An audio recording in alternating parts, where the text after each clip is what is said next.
मित्रों, आज हमारे बीच भारतीय जनता पार्टी के वरिष्ठ नेता और भारतीय जनता पार्टी के वरिष्ठ प्रवक्ता डॉक्टर सुधांशु त्रिवेदी जी उपस्थित हैं और साथ में भारतीय जनता पार्टी के प्रवक्ता सुश्री भारती घोष जी भी यहाँ उपस्थित हैं। एक बहुत ही महत्वपूर्ण विषय पर आज एक प्रेस कॉन्फ्रेंस आयोजित है। मैं डॉक्टर सुधांशु त्रिवेदी जी से अनुरोध करूंगा कि वह आज की प्रेस कॉन्फ्रेंस को संबोधित करें। मित्रों, पश्चिम बंगाल की जिस घटना को लेकर आज पूरा देश आहत भी है और आक्रोशित भी है, उसके ऊपर सर्वोच्च न्यायालय ने जो सवाल किए हैं वो लोकतंत्र और सरकार चलाने वालों की मानसिकता और नैतिकता के ऊपर उठे हुए गंभीर सवाल है। हम सब ये जानते हैं कि इस घटना को किस प्रकार से 5 प्रकारों से नष्ट करने का या पार्श्व में डालने का प्रयास किया गया। पहला विषय घटना, फिर घटना का संवेदनहीन बचाव, उसके बाद जिस निर्ममता के साथ सबूतों का नष्ट होना, उसके बाद उपद्रवियों के द्वारा वहां आतंक और उसके बाद बयान की धमकी। और आज एक बात और स्पष्ट हो गई कि तृणमूल कांग्रेस की सरकार तो पूरी निर्लज्जता के साथ अपराधियों को संरक्षण और पोषण देने में तो लगी हुई है, परंतु इंडी गठबंधन का किरदार भी साफ हो गया। मैं देश की जनता के सामने यह बात रखना चाहता हूं कि आज तृणमूल कांग्रेस सरकार का वकील कौन है? श्री कपिल सिब्बल वकील हैं पश्चिम बंगाल सरकार के, सांसद हैं उत्तर प्रदेश की समाजवादी पार्टी के समर्थन से और पूर्व मंत्री हैं कांग्रेस सरकार के। अब कोई किसी प्रकार का किंतु परंतु नहीं है कि ये सब एक दूसरे के अपराधों के संरक्षण के लिए खड़े हैं और ये वही लोग हैं जो हर अलगाववादी के पक्ष में कोर्ट में खड़े होते थे, आतंकवादी तक के पक्ष में कोर्ट में खड़े होते थे, आज एक बार फिर दुर्दांत अपराधी के पक्ष में कोर्ट में खड़े हैं। तो मुझे नहीं लगता है कि अब इस पे बचाव की कोई गुंजाइश ममता बनर्जी जी के पास तो है ही नहीं, ना अखिलेश यादव जी से भी मैं सवाल पूछता हूं और राहुल गांधी जी और सोनिया गांधी जी से भी। क्यों? आप ही के वो वकील हैं ना, तो आज जाके उसका बचाव कर रहे हैं। इससे बहुत साफ है कि इनके मन में किस प्रकार की संवेदनहीनता है। दूसरा पक्ष, सबूतों को नष्ट करने के बहुत गंभीर विषय आए। न्यायालय ने इस विषय के ऊपर बहुत सारे सवाल खड़े किए हैं, परंतु 2 विषय आज न्यायालय ने जिस प्रकार केंद्रीय सुरक्षा बलों को उस कॉलेज की सुरक्षा देने का निर्णय लिया है, इससे बहुत साफ हो जाता है कि पश्चिम बंगाल की सरकार और कोलकाता पुलिस की जो नैतिक आधार था वो स्वतः ध्वस्त हो गया। दूसरा जो एक नया पक्ष प्रकाश में आया है कि पीड़िता अपनी डायरी लिखती थी और वो अपने पिताजी से उसको साझा करती थी और उसके बहुत से पन्ने और उस दिन के पन्ने गायब हैं। सबूतों की तो ऐसी श्रृंखला है कि उस विषय के ऊपर क्या बोला जाए ये कहने में, आपने देखा कि प्रिंसिपल का ट्रांसफर हो, उसको दूसरे का कॉलेज में बहाली हो, 40 से अधिक डॉक्टरों का आनन फानन में ट्रांसफर, पीड़िता के शव को सौंपने के कई घंटे बाद एफआईआर, समय से पहले उसे जला देना, डायरेक्टर से पूछताछ न करना और उससे अधिक गंभीर बात, जो प्रश्न पूछ रहा है उसके ऊपर कार्रवाई हो रही है। मैं एक नैतिक सवाल भी पूछना चाहता हूं कि सोशल मीडिया या वक्तव्य में यदि कोई भी व्यक्ति बयान दे देगा, सर्वोच्च न्यायालय ने इसका भी संज्ञान लिया है, तो जिस प्रकार से कार्रवाई आवश्यकता थी कि कठोर कार्रवाई यह सरकार करती, उन लोगों के विरुद्ध जिन्होंने यह कार्य किया था, उल्टे कार्रवाई उन पे हो रही है जो कि इंसाफ की मांग उठा रहे हैं। चाहे 23 वर्षीय पॉलिटेक्निक की छात्रा सागनिका लाहा ने इस घटना को लेकर सरकार पे हमला किया तो उसको गिरफ्तार करने की कार्रवाई कर दी गई। भवानीपुर में एक छात्रा ने यह विषय को उठाया तो पश्चिम बंगाल सरकार ने उसे गिरफ्तार कर लिया, 18 वर्षीय छात्रा कीर्ति शर्मा को। पीड़िता के माता पिता ने भी बयान दिया। और तो और तृणमूल कांग्रेस के शांतनु सेन ने कॉलेज के खिलाफ बोला तो ऐसी जानकारी आई कि उन्हें प्रवक्ता पद से हटा दिया गया। और तो और स्वयं उनके सांसद सुखेंदु शेखर ने जब यह प्रश्न उठाया तो उनसे पुलिस जवाब तलब करने लगी। हमारे सांसद से कर रही है, वो तो उनकी प्रवृत्ति हमेशा से पता है, पर आप सोचिए कि अपने सांसद और अपने नेताओं पर भी कार्रवाई कर रही है। एक बहुत बड़ा सवाल उठता है। यह दर्शाता है, मैं देश के लोगों से कहना चाहता हूं कि इस बात को सोचिए कि इन पे तो कार्रवाई कर रही है, और उससे अधिक दुखद और दुर्दांत बयान उनके नेता दे रहे हैं। यदि उनके मंत्री उदयन गुहा ये बोलते हैं कि ममता जी की तरफ जो उंगली उठेगी तो वो उंगली तोड़ दी जाएगी, तो कोई ऐसा बयान देता है कि जो पीड़ित और आहत डॉक्टर हैं वो अपने गर्लफ्रेंड और बॉयफ्रेंड के साथ घूमने के लिए वहां बैठे हैं, तो उनके एक सांसद अरूप चक्रवर्ती इस ढंग का बयान देते हैं कि परिणाम भुगतना पड़ेगा।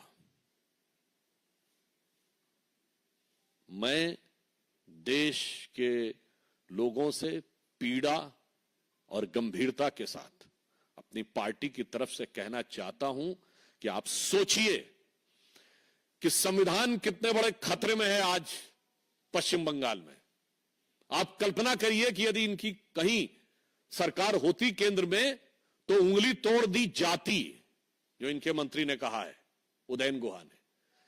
जो संदीप चक्रवर्ती ने, अरूप चक्रवर्ती ने कहा है तो परिणाम भुगता दिया होता।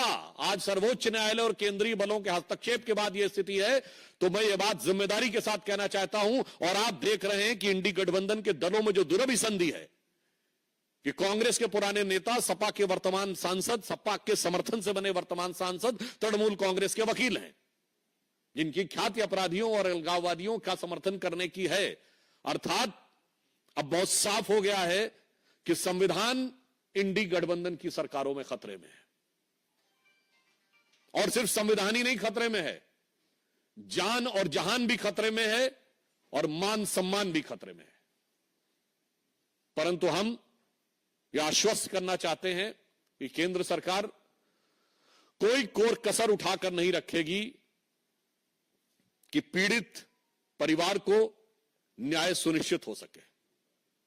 और इसके लिए चूंकि सर्वोच्च न्यायालय ने स्वतः संज्ञान ले लिया है, तो जो कानूनी प्रक्रिया है वो तो न्यायालय के दिशा निर्देश में चलेगी।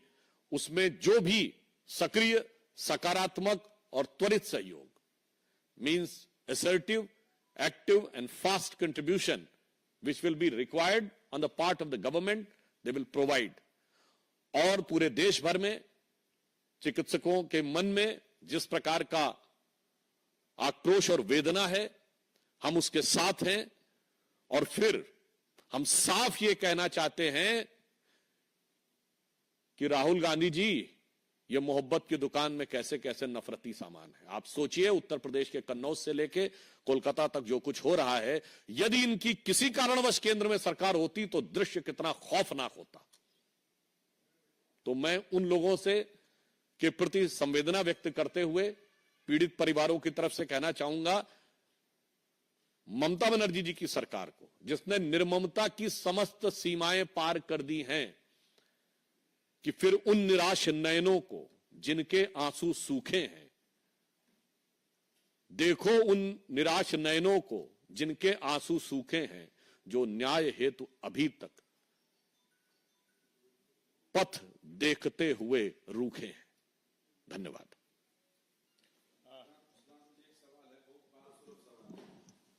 आपने कहा कि मान सम्मान, संविधान यानी धन, धर्म, इज्जत तीनों खतरे में है बंगाल में, तो क्या यहाँ पर केंद्र सरकार की कोई भूमिका नहीं होनी चाहिए? अब किस बात का इंतजार हो रहा है बंगाल में? देखिए, मैंने बात कही कि चूंकि न्यायालय ने इस विषय का संज्ञान ले लिया है, तो न्यायालय की प्रक्रिया के अनुरूप हम बात करेंगे। और यह बात भी हमने कही है कि सरकार इस विषय के ऊपर पूरी संवेदनशीलता और सतर्कता के साथ नजर रखे हुए है और न्याय बंगाल की जनता को और पीड़ितों को सुनिश्चित कराने के लिए जो भी उचित अवसर होगा, उचित कार्य होगा, कदम होगा, वो उठाएंगे।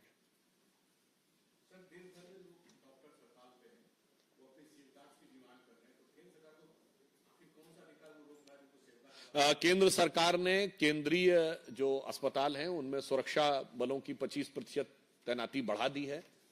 और आपने देखा कि इस विषय पे भी अब चूंकि न्यायालय ने निर्णय ले लिया है कि central paramilitary forces RG hospital में रहेंगे। और यहां पर महोदय मैं एक और बात कहना चाहूंगा, सुरक्षा सिर्फ सुरक्षा बलों की उपस्थिति से नहीं, अपराधियों के हौसले पर भी निर्भर करती है। सरकार का इकबाल वो होना चाहिए कि हौसले पस्त दिखाई पड़े, ना कि हौसले बुलंद दिखाई पड़े। हमें तो यह लगता है कि जहां जहां इन दलों की सरकारें रहती हैं, अपराधियों के हौसले बुलंद दिखाई पड़ते हैं और थोड़ी सी उनकी ताकत बढ़ जाती है तो अपराधियों की हिम्मत और हिमाकत दोनों बढ़ जाती है।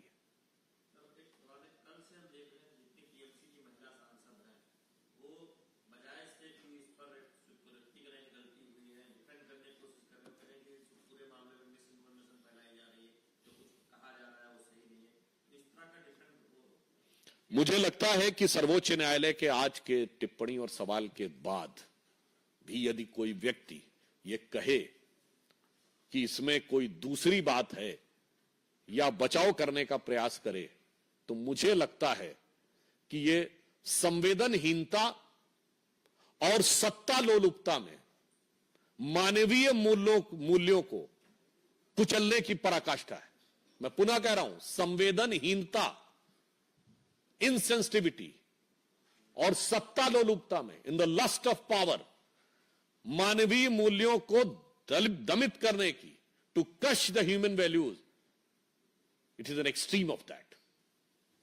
हो गया? अच्छा, आमोद जी।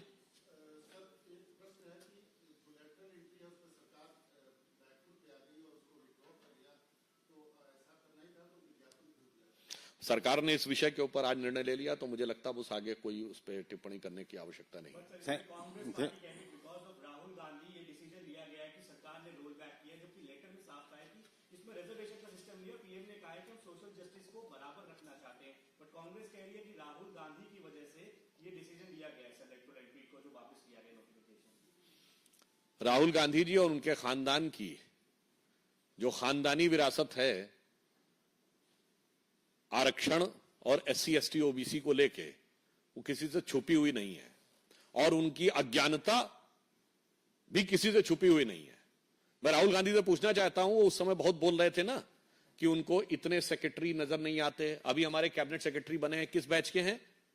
राहुल गांधी को ना पता और बताए 1987 बैच के। मैं राहुल गांधी से सवाल पूछना चाहता हूं कि 1987 में आपकी पार्टी नहीं, आपके पिताजी की सरकार थी, बताइए कितने एससी एसटी ओबीसी थे उस समय आए थे?